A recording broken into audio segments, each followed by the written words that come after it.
Good morning. On behalf of FMCSA's leadership team, it's a pleasure to be with you all here at the Southeast Commercial Vehicle Safety Research Summit. I may currently live on the East Coast, but I grew up in Ohio, so I know better than to start without saying a few thank yous. Thank you, Ms. Strickland and Dr. Jones, for your ongoing support of commercial vehicle safety, not only in the Southeast, but across the country. This is my first time in Tuscaloosa, so thank you to the University of Alabama for hosting us in your wonderful city. It's never a bad sign when you walk out of your hotel and you smell good food. And so as I walked along Greensboro Avenue, it reminded me of Charlottesville, the college town that I hold dearly. Thank you, Colonel Archer, for your continued partnership with FMCSA through our Motor Carrier Safety Assistance Program. I know there are members of your team that can't be here because they're out working the road or doing some other critical safety activity, so please share my gratitude with them, as I know the professionalism and the excellence that the Department of Public Safety and the Alabama Law Enforcement Agency provides to our CMV safety programs. Thank you to Dr. Steele and the Southern Service Center team for the work you do every day. From my temporary assignment here in the South a few years ago to the close friendships that I continue to maintain, I'm genuinely appreciative of the knowledge and the commitment that each of you bring to work every day. Thank you to our industry partners who recognize that safety is good business. And thank you to everyone else who's here in attendance this week, no matter your role or your employer. There are so many segments to the CMV industry, and partnerships are key to safely moving people and freight throughout the country. The work we do saves lives, and I know it's hard to step away from our life-saving work, but we must continue to learn and get better. I'm a tinkerer by nature. I was working on these remarks as other speakers were speaking, and as early as 6 o'clock this morning, I was working to refine and edit my remarks. And so I think it's critical on the safety side that we continue to tinker, because the CMV industry is rapidly evolving. And it's events like this that help move that crash reduction needle downward on our nation's roadways. So it's a privilege for me to be here with you today so we can all tinker a little bit. This summit brings together government, industry, and research personnel, all with the interest in CMV traffic safety. It builds networks, it fosters relationships, all with a focus on reducing crashes. There have been several wonderful initiatives that have grown out of this event, and I'm excited to see what ideas are cultivated this week that blossom into actions that make our roads safer. So I was going to reference my Ohio State Buckeyes in their 2025 National Championship, but after hearing the reception that the mayor of Tuscaloosa received for his Crimson Tide deep in SEC country, I thought I'd better not. So I'll get into the topics that I'm going to cover here in the few minutes that I have with you this morning. I'm going to start with FMCSA's mission because that's critical in everything that we do. I will talk a little bit about the deregulatory progress that the agency and the department has made. Talk a little bit about some of the activities we're engaged in to strengthen the foundation of our safety programs. We'll also talk about our initiatives to support America's truck drivers, and then also wrap things up with a little bit about readiness in a changing landscape. So let's begin with our mission.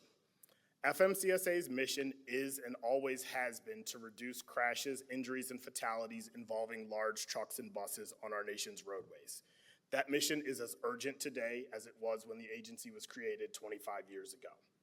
But how we accomplish that mission, especially in today's dynamic environment, must continue to evolve. That evolution is happening under this administration. We are taking a common sense, data-driven approach to our work.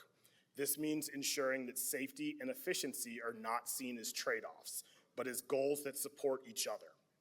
It also involves strengthening the foundation of our programs so that regulations can be applied fairly, predictably, and with accountability. Legal sufficiency is not just an afterthought at FMCSA, it's a fundamental goal. Our enforcement actions, our regulatory structures, and compliance initiatives must be grounded in solid legal principles. This involves strengthening due process, removing ambiguities, updating outdated rules, and engaging stakeholders consistently. The Office of Safety has led this effort. As probably the most public-facing part of our agency, we must not only operate with authority, but with integrity. We are also working to refocus our staff involved in enforcement actions to clarify these expectations so they can perform their duties with integrity while ensuring that fairness and due process form the foundation of every action that we take. Because when we remove a bad actor from our nation's highways, we want it to have the intended impact. We don't want unsafe carriers on our roads impacting the lives of your families and mine because we did not do our job correctly. Next, I'm going to talk about the deregulatory progress that the agency and the department has made. The principle in action is our ongoing regulatory review and reform efforts. Earlier this year, FMCSA removed or updated 20 outdated, redundant, or unnecessary rules. Many of these regulations had been in place for decades. They did not reflect current industry practices, and in some cases, they were obstacles to innovation or simply impossible to enforce. This deregulatory action is part of a broader White House initiative to cut administrative burdens, eliminate red tape, and update how federal agencies communicate with regulated communities. Let me be clear, this is not about rolling back safety. This is about ensuring that every rule we enforce has a purpose, has legal clarity, and can be applied consistently. When we eliminate unnecessary paperwork or clarify language that creates confusion, we are freeing up time and resources for motor carriers, drivers, and enforcement officials to focus on what matters most, and that's keeping people safe and moving goods. This effort is ongoing. If there are provisions you find redundant, outdated, or legally problematic, we want to hear from you. Our team is actively reviewing regulations across the board, and we welcome your insight and your real-life experience. Turning to strengthening foundations in our safety programs, I'd like to walk through several focus areas where FMCSA is working to strengthen the legal and operational underpinnings of some key safety initiatives. First, the entry-level driver training rule, which went into effect in 2022, has created a national standard for commercial driver training. Our focus now is implementation. That means ensuring consistent enforcement and verifying that training providers are meeting federal expectations. This program creates a stronger foundation for entry into the industry. It reduces variability and creates an affirmative record that a new driver has met required knowledge and skill benchmarks. That record becomes important in enforcement and risk management. We are currently conducting our annual review of state practices regarding the issuance of commercial driver's licenses to include those issued to non-U.S. citizens. This includes an assessment of documentation processes and approval timelines to ensure alignment with federal standards. We've also updated our enforcement guidance regarding English language proficiency. This requirement is not new. It's been in the FMCSRs for longer than the agency has existed. It's critical to ensure that drivers can read signage, understand instructions, and communicate in the event of an emergency or an inspection. This is not a punitive effort. It's about ensuring that safety-critical jobs, driving a truck, is performed by an individual who meets minimum qualifications. Later, you will hear more about our Crash Causal Factors program, which is an initiative designed to collect on-scene crash data in much greater detail than ever before. Our goal is to move from descriptive reporting to causal analysis. This data will be invaluable. It will strengthen enforcement actions and inform rulemaking. We welcome your engagement in helping us refine how this data is collected, stored, and shared. Our Compliance Safety Accountability, or CSA program, is also in the process of being updated to focus on more timely, relevant violations. We have proposed reforms to help ensure that carriers are assessed based on their current safety posture, not outdated or low priority infractions. We are also enhancing data transparency and communication so that carriers have earlier notice of risk flags and better access to their safety profiles.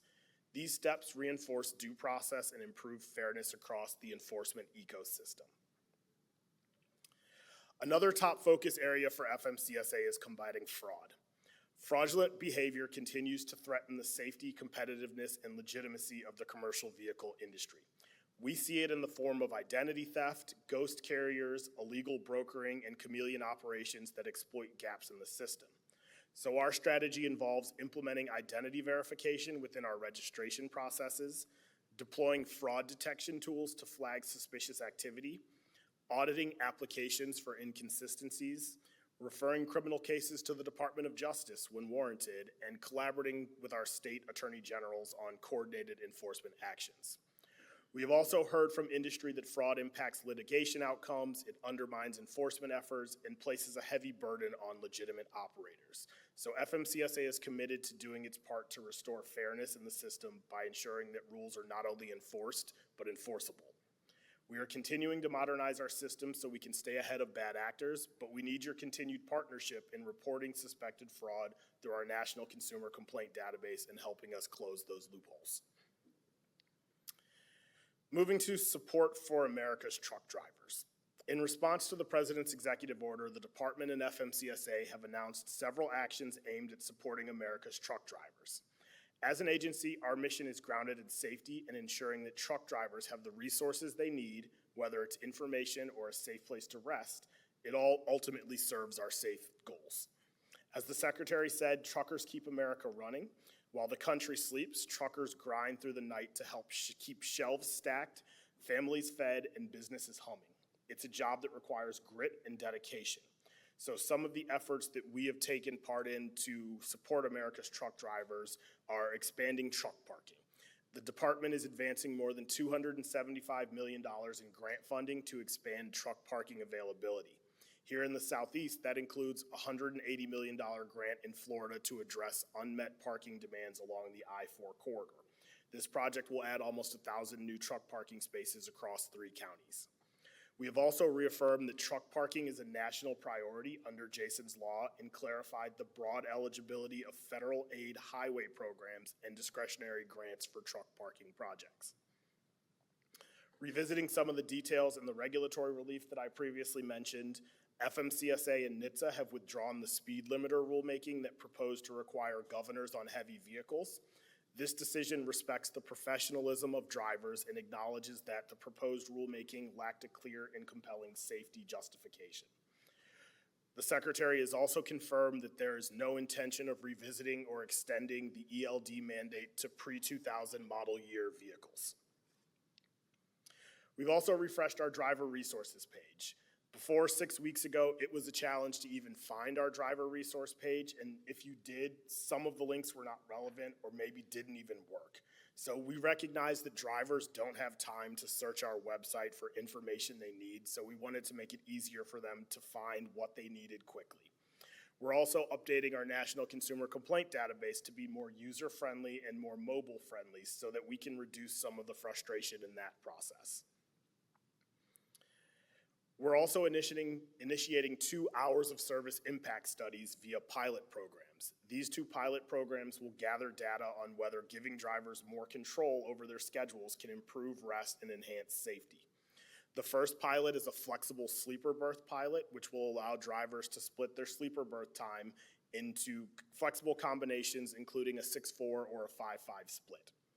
The second is a split duty period pilot, which will allow participating drivers to pause their 14-hour on-duty period for no less than 30 minutes and no more than 3 hours. All of these efforts are to improve safety in the lives of our truck drivers and to keep the economy moving in a safe and efficient manner. So finally, I want to touch briefly on the future. And so FMCSA is preparing for a trucking environment shaped by digital platforms, automation, and connected vehicles. These changes bring with them a host of questions about liability, data security, interoperability, labor classification, and insurance, just to highlight a few. Our challenge is to ensure that our regulatory framework remains durable even as technologies evolve.